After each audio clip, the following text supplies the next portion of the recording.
Hi, this is Pamela, the Divorce Mystic, and today we're going to touch upon what happens when the soul contract with your spouse and the human contract with your spouse collide.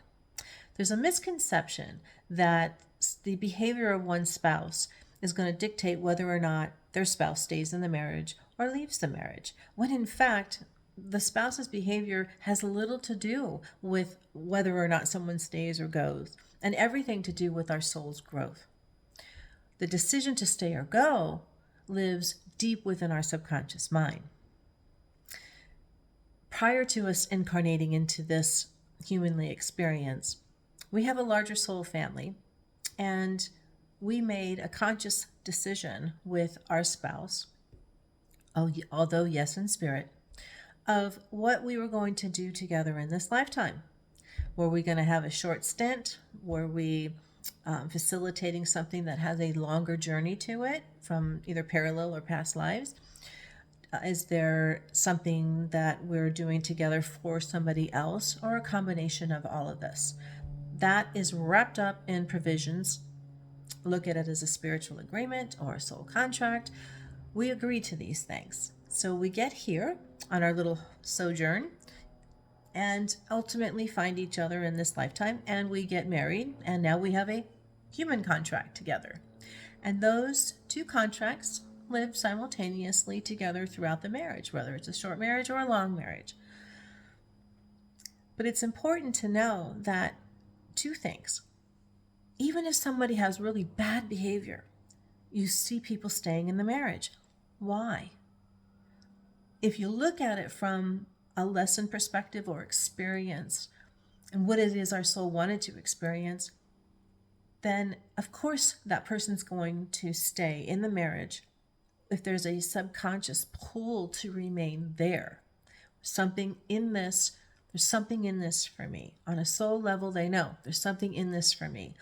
All physical representations is that person needs to leave, right? It's either an abusive situation or there's something wrong, just doesn't feel right to anybody looking from the outside in.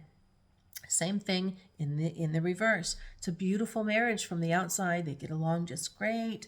They're just loving family, and everyone's jealous and envious of that type of a relationship, and they want it for themselves. But one or the other or both is saying that it's time to terminate the marriage. Does it come out of the blue? Sometimes it does. So it's important to know that you're living this life consciously with a human contract with your spouse, but there's also this, running in the background, you've got this spiritual contract that's playing as well, and sometimes it plays beautifully, and the parties come, they meet, they're married, and they remember, marriage is a human construct. No matter how controversial that sounds, it is a human construct, and the union is brought together, and those two contracts play out.